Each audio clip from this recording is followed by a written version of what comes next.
Good afternoon, y'all. So, story time again.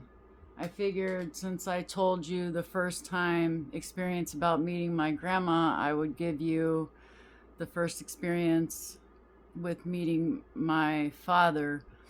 Um, we saw each other several times, more than just the one time, and spoke more than once. But one of the things I remember about that initial visit and meeting him was that he pulled a memory right from my brain. So here we go with memory and trauma again, but in a different context. But so you can understand, it does do a number on you. But anyway, he was telling me this story about how I was staying with my great grandparents, my biological mothers, whatever they were. Anyway, and he had come to get me, and my grandmother, as soon as she saw him, and mind you, it was different times, you guys. Back in them days, laws were different, times were different. I've gone through it. It's my shit. Don't think too hard into it. Just that my grandma grabbed me by my ponytail and pulled me back in the house, and then maybe 5 minutes later, I was locked inside their old Oldsmobile car in the middle of the heat.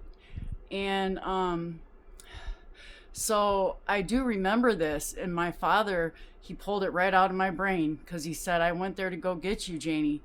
Your grandmother pulled you into the house by your ponytail and told me to leave, or she was calling the cops. And as soon as he said that, boy, I remembered that. It just came right to me.